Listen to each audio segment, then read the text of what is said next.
So you guys think you can't paint a car in a garage? Well, you're wrong. Just like in any auto shop, you have to do everything necessary to make sure that your paint job is going to come out well. You have to have the proper equipment. You have to wear the proper protection. You have to have the paint surfaces clean. All of that good stuff. So, what we have is a little paint setup over here that the first thing I'm going to do, now what I've already done is go ahead and clean these surfaces really well. I washed them with soap and water, got them really clean. And so the next step in the process is I'm going to get the surfaces really prepared now that it's paint day. And I'm going to take them and wipe them down with some grease and wax remover. The underside of the trunk, the underside of the hood, and also my two inner fender wells over here that you cannot see. These need a little bit more cleaning because they've been sitting out. They got a little bit of dust on them, but not a big deal. The wax and grease prep remover should wipe those pretty clean. If I need to, I can take them over to the sink and take care of those because they're hand pieces. What I'm going to use is a blue shop paper towel. You see that one's dirty? We don't want that. Go away. You want clean. You know what? We'll use that one on these first.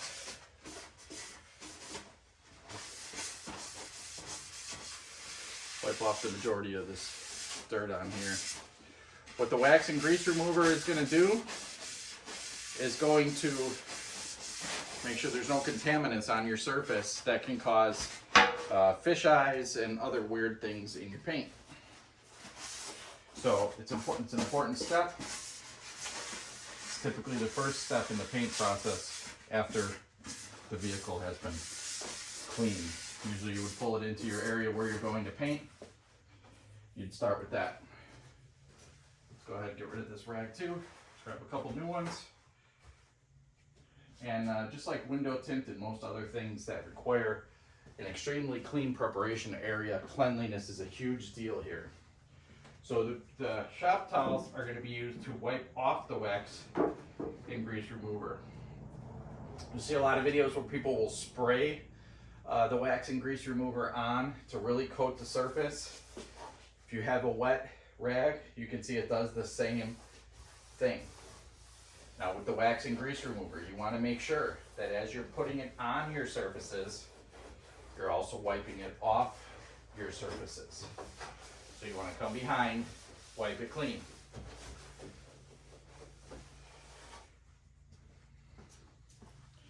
That'll get any dirt that you have on your surface off. Let's go ahead and speed this up.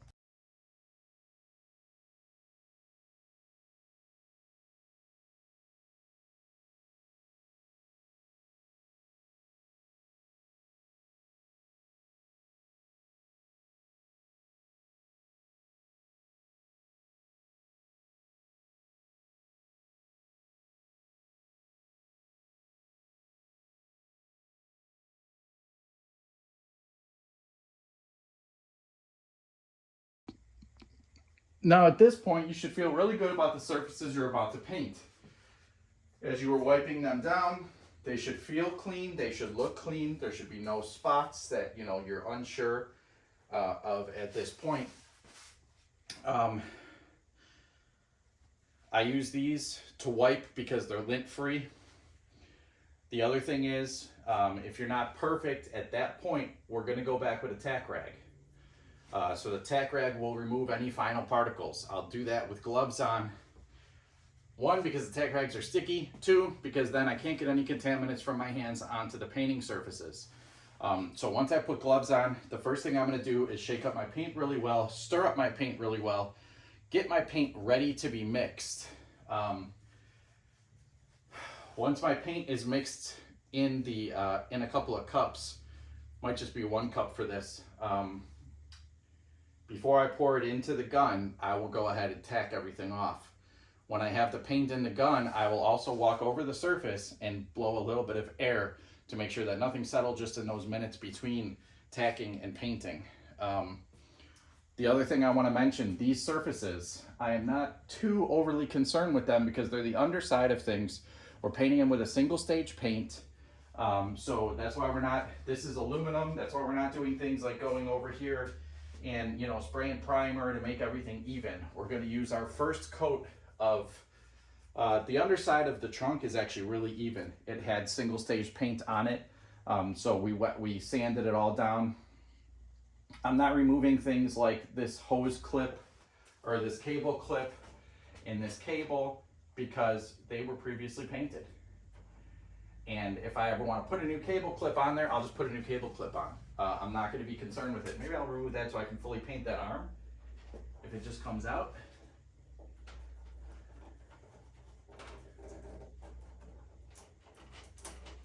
Yeah, okay, we'll just do that so we can fully paint this arm.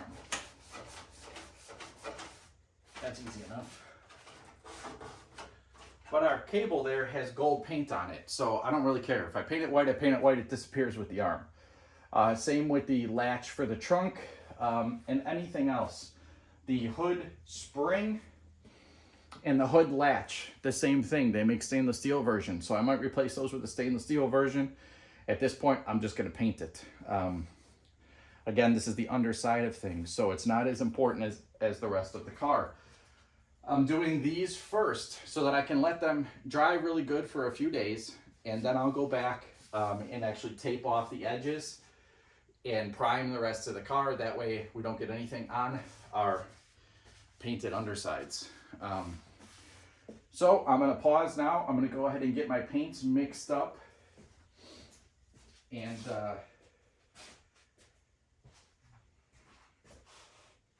get ready to move to the next step.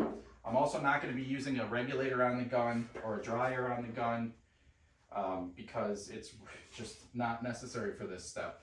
I'm also just going to be using a Harbor Freight Cheapo Deluxe purple $10 paint gun because I have my nice Spectrum $200 or so HTE gun that I'm going to spray the car with. But for this process and spraying single stage, this gun with the 1.4 tip is perfect, and it's completely unnecessary to use the good gun on it. I will use the good gun for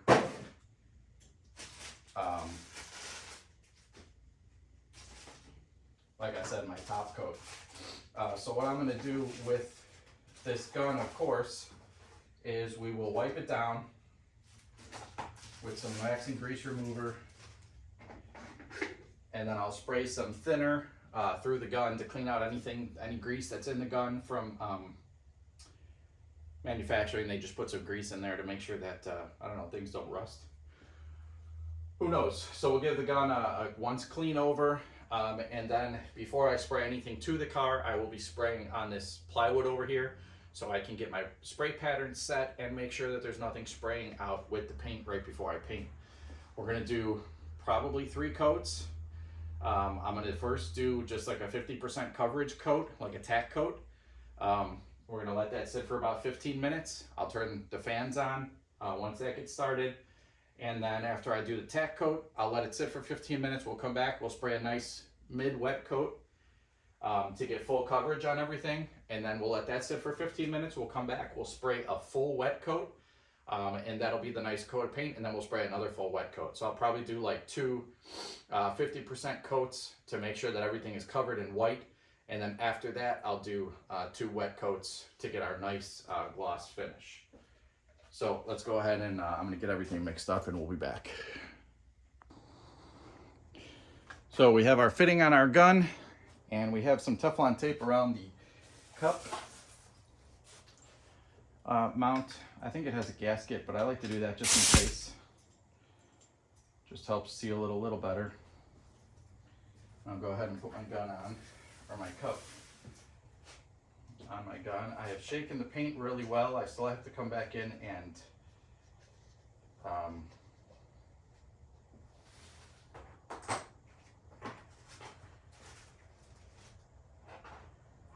see this one doesn't have the little washer, so I put a little Teflon tape on there just to help prevent paint from coming down around it. And I do have a gun stand, but I'm not gonna worry about it because I'm gonna fill the gun and then pretty much be spraying.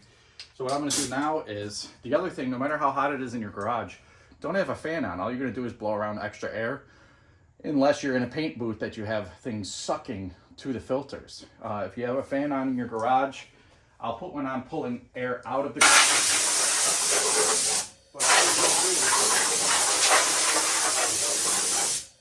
all you're gonna do if you have a fan on and you don't have a filtered situation is blow any dust around in your garage. Another good idea is to wet the surface of the floor, because as you're walking, if there's any dust, you'll be raising it up.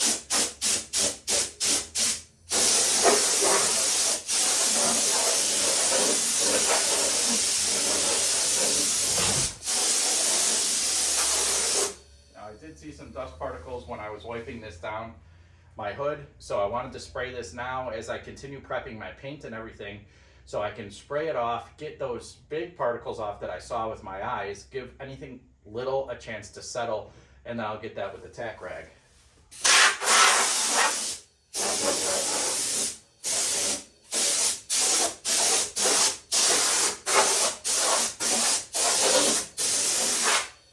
Is another good thing to note, if you are working in your garage, you can set up a temporary, booth style area with plastic, so that any dust that's in your garage might not be entering the area where you're painting, which is what I'm going to do when I paint the rest of the car.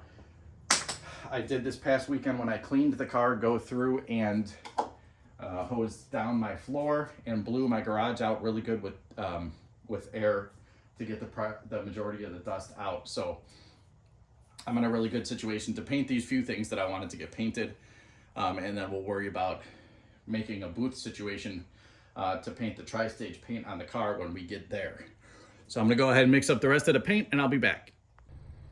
All right, I'm gonna give you guys another little tip on the paint. I had ordered a quart and a gallon because initially I was planning on painting the whole car with the single stage paint. But I ordered the quart first because I wanted to look at the color. Neither had been opened, but they've both been, I've had them both for about 8 months. The quart I had a little longer. When I opened up the quart, it was real heavy at the bottom, so everything had settled. Now, mind you, I mixed these up a couple of days ago by hand. I turned them upside down to, help things settle for about an hour, flipped them back over to get the solvents to interact with anything that might have settled at the bottom. The quart, the stuff did not come off the bottom. The gallon did. So as I was mixing today, I shook them up really good. I don't have a paint shaker. I could have taken them somewhere and done that. But as I was mixing them today, I wanted to look at their condition, never being opened, before I thought I might need to do that. And I'm not going to need more than a gallon.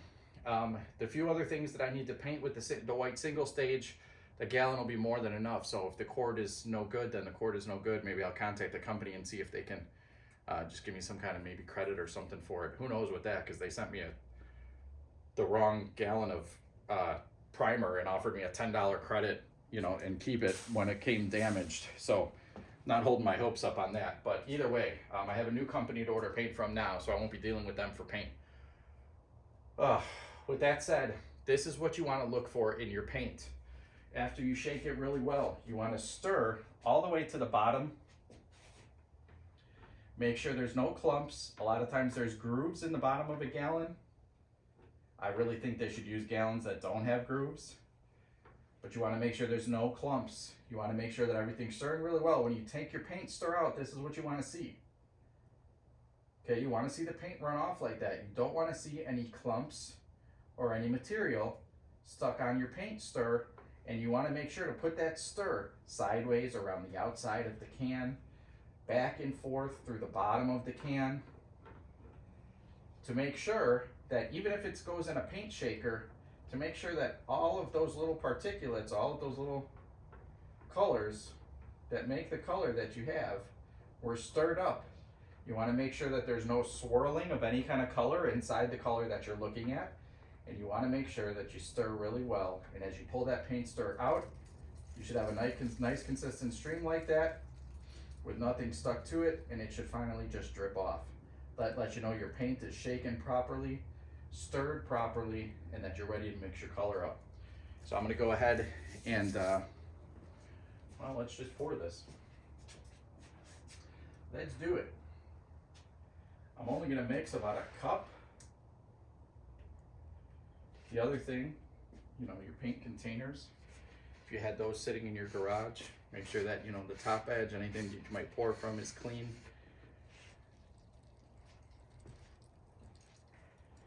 Cleanliness, if you haven't got it yet, is super important here. And then we're gonna use a strainer when we go from our mixing container into our gun. Don't ever use the top one because that's probably got some dust and dirt in it, but we'll put it back in to keep the rest of them clean.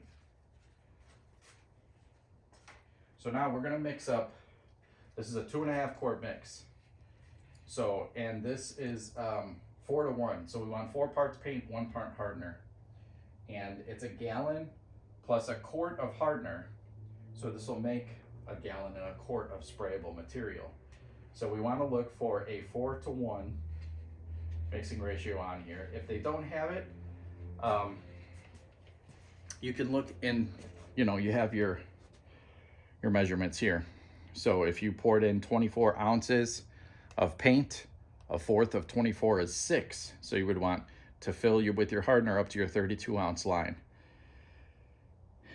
32 ounces, that would get you a quart of sprayable material.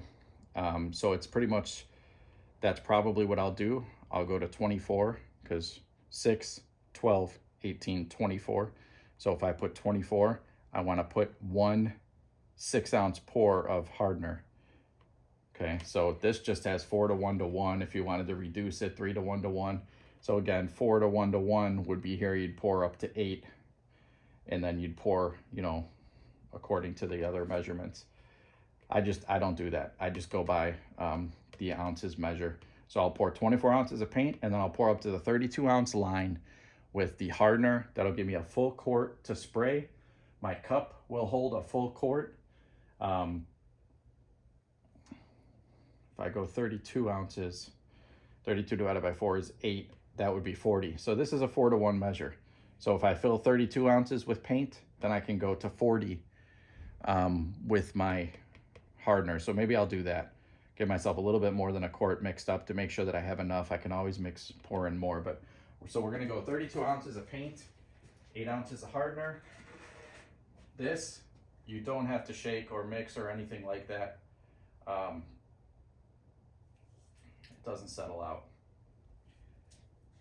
And depending on, you know, if this has a speed or not, I'm gonna pour my paint in here, and then I'm gonna do everything else before I pour my hardener in and mix it around. Because after I mix my hardener in, you gotta remember, I'm gonna be spraying a coat and then letting it tack for like 10 to 15 minutes.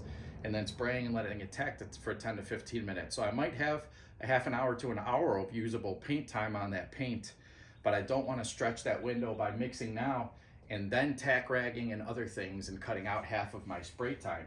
So I'm not even gonna pour my paint. I know my paint is mixed good. I'm gonna grab my gun, I'm gonna put some paint thinner in that, and I'm gonna spray that out and make sure that I, you know, you can if you do this too with paint thinner or something,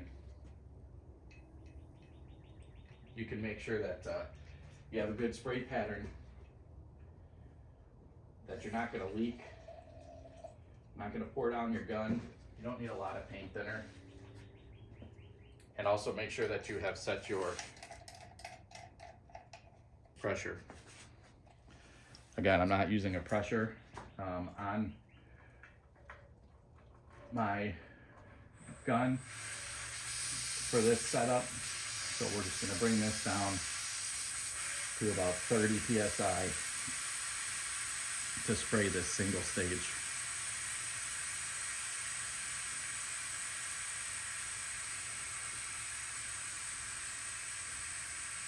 Yesterday I did also spray out my compressor, so it's empty, there's no wet air in it. All right, I was zoomed in, so you guys didn't see me test spraying the gun. It's all right, you'll see the real thing in a minute. At this point, what you wanna do, Get your PPE ready, get your gloves, get your mask, get it fitted. Make sure you're breathing properly. Make sure everything feels good.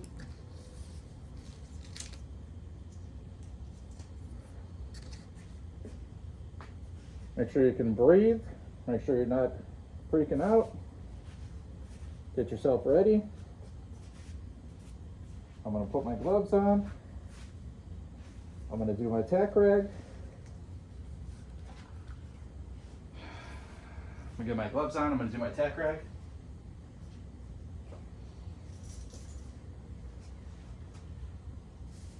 And then we're gonna go ahead and start.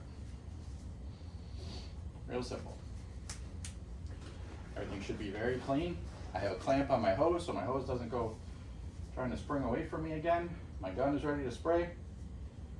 I'm gonna tack, and then I'm gonna actually mix. So we'll be ready for both of those things. Any tack rag works. Doesn't have to be a certain brand or anything fancy. Harbor Freight sells them really cheap. But, you know, it's called a tack rag. You can reuse them. When they're $1 a piece, these come in 3-packs. What I typically do is I take an old coffee container, something that you can reseal, and I put the tack rags in there. So you got 2 brand new tack rags ready for the next project, and then you're just gonna go ahead and open this up so you can get the maximum benefit from it. And, you know, wipe your system down. This gets all of those tiny dust particulates out, and again, I'm not that concerned with these things. Yes, I want them to look good, but these are the underside of the hood, the underside of the trunk. The underside of the trunk, I'm actually going to probably make custom panels for it to go with the audio system, theme of the car, things of that nature. The underside of the hood, I may put a, you know, like reflective something or other. We'll see. So not the most important parts of the car. So I just want to, well, what I like to do, regardless of what you're doing, is do everything the same. If you cut corners one time, your brain starts to want to cut corners. You do it right, you're going to want to do it right. Your brain's not going to tell you, oh, I can only do this because it's the underside of the hood. You're not even going to think about that. You're going to prep the surface for paint. That's the bottom line. In using different tack rags, I've never found one that was stickier than others. One brand or anything like that. So I've also never seen advertising of that sort. So I'm pretty sure they're all the same. You know, there's different colors, but other than a color, I don't think you got anything to worry about. As far as one that's going to work better than another one. And I could have taken the trunk off to paint it, but honestly, it saves room to do it this way. You know, that's one of the things when you're in a garage. Room constraints are going to be a thing. Fortunately, I have a 3-car garage, but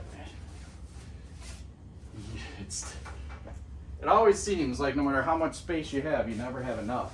So I did take the hood off because I didn't want to be working in 2 different areas, and I didn't want to be spraying over the engine, although there's overspray from primer and everything.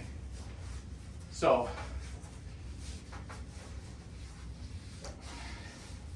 I did take that off and set up a nice area back here so I can spray that. But the trunk we're going to leave on. It's a small enough area. Should go real easy. When you do the proper prep and leg work, the end result should be really good. Everything feels smooth, everything feels nice. If a tack rag or one of your rags, you get a fuzzy fly off or something, just grab it. Get it off the car. Make sure you got all your surfaces good. You should be good. Now we've done enough of everything else, so I'll pause the video. When I come back, we'll be ready to paint. All right, our paint is mixed. Protection equipment is on. Our gun is poured. Flux capacitor, fluxing. I'll go ahead and get our test spray over here. Nice. Very nice spray pattern. I'll go under the car first.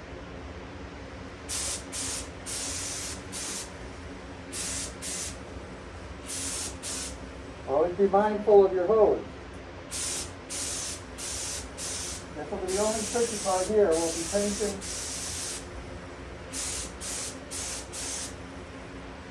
this backside. But that shouldn't be a problem.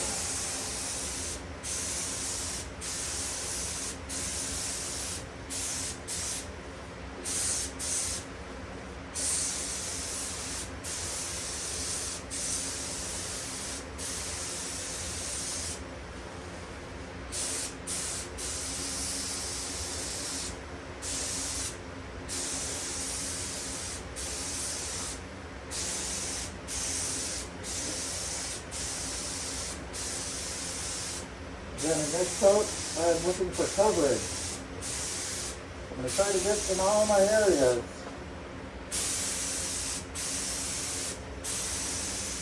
Cover all my edges. Cover all my surfaces. And not go too much.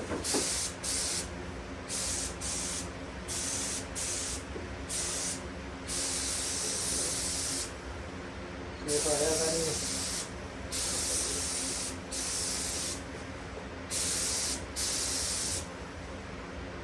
inconsistencies.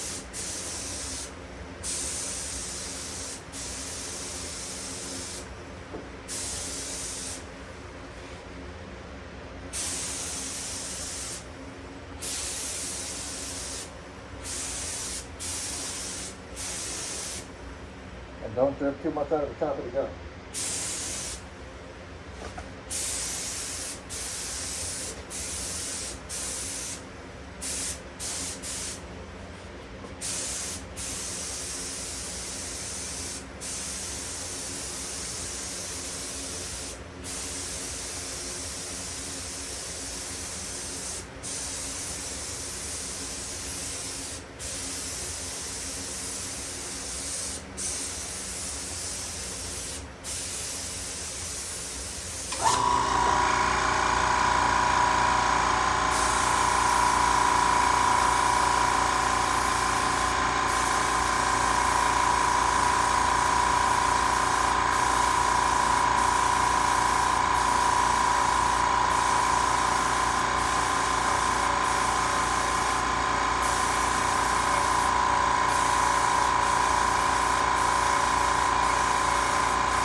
Very good coverage. Very good coverage.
So it's laying out beautiful.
Alright, we're gonna let that clear out for a minute, and then we'll spray the hood. This course looks fantastic. Fantastic.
Very, very flat. Laid out really nice. I might up the spray a little bit. I might up the spray a little bit for the next coat. Up the pressure. To help it lay out a little smoother, but it laid out really good. I mean, that's great layout, especially for a first coat. Do have a few little fish eyes. I might have went a little heavy on the first coat, but that's okay.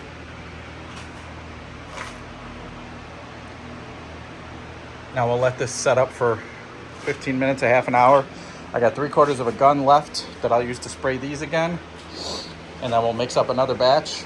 And we're probably only gonna do 1 or 2 more coats now because that laid on really nice. But it looks great. Looks fantastic.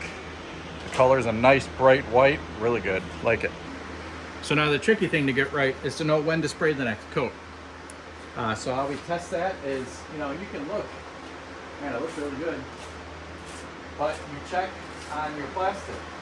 But what you want is, you want to be able to touch your plastic and have no paint transfer on your glove.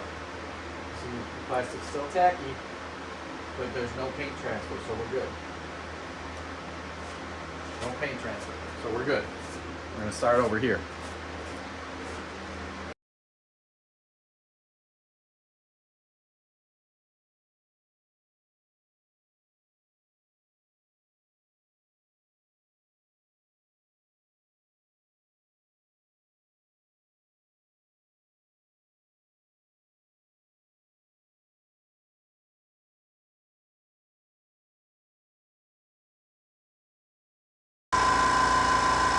All right.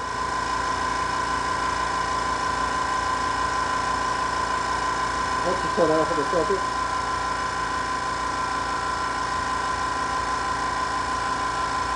Oh. Whew.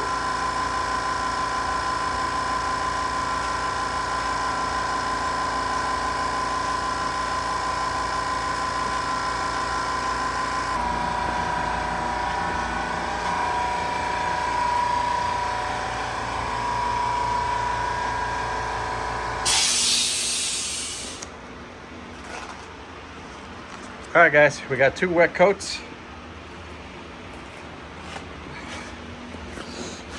On the underside of the hood.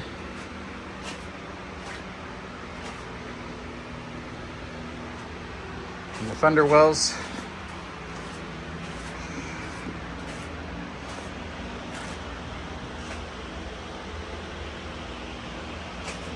And on the underside of the trunk.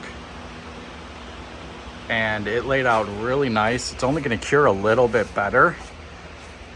I mean, that's like the best I could ever imagine. This that you see right here, I didn't realize that, but that was in the gold, and I noticed it as I was spraying the paint.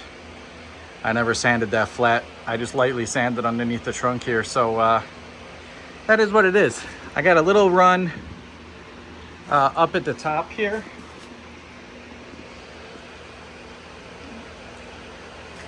Because I sprayed that kind of heavy, but the funny thing about that is that's where it's hanging straight down, so it's not actually going to run. There's just a couple little drips that'll settle, or they'll dry and they'll shrink up, so you're not even going to really see that. Everything else sprayed fantastic. You might have saw me when I was spraying the hood, going like I sprayed from the middle out. If you can see the lines there, everything is really nice and even. There's no dry spots. I sprayed from the middle out, and then I came back with a light mist coat. That's something that you would do for metallic or for pearl. And not to give anything away, but I was just kind of practicing. And I knew that other than, there's a lot of curves and things like that on the underside of the hood. This is pretty flat, and gravity is going to do its job and pull it down. So there wasn't really anything that was going to run. So I kind of wanted to test my limits on the underside of the hood, and it turned out really, really nice. On these, I just sprayed nice coats. Nothing ran. It looks really great, and we have like no dirt. 0 dirt in the paint. There's a couple little nubs You could see one right there. There's a couple little nubs in these fender wells. And I think like there's one up on here, and that's gonna be hidden by the ignition box that mounts in those 4 holes. So like what's really cool is the underside of the hood has no dirt in it. Like none. I can't see nothing. When it all shrinks up, we'll get a closer look. But so this stuff is gonna sit here for a couple of days. I just sprayed the inner fenders now. And in about 10 minutes or so, I'm going to give them a second coat. And I think I'm gonna call it good and close this garage down and walk away from this for now. But everything turned out fantastic. Fantastic. I couldn't be happier with how this stuff turned out. I think the car would have looked amazing even with just this white. But I wanted something a little better than just single stage. And I would have never had enough single stage in this gallon to spray all of this, the door jams and everything. I was gonna do the jam in here with the single stage white, but I realized that when I'm gonna tape this off up here, and when I do that, it's gonna be real easy to spray this area. Just pop the trunk, spray this area, because I wanna spray behind the tail lights anyway, and down through the bumper. And I have to spray that license plate piece that's up there with the trunk popped open. So what I'll do, this will all be taped off up here, and then I have to spray this anyway. So I figured I'm gonna have this open. I might as well just spray the inner trunk jam here, just like the door jams are gonna be that match the car. So when you open that up, you're gonna see it matches the car, and then the underside of the trunk will just be white. But like I said, if I put some panels, even if I don't, it's gonna look really, really good. So this was black anyway. Typically, you know, underside of this stuff would be black. So I just wanted to get it, this will be the color, but it's not just gonna be a basic white. We'll get to that later.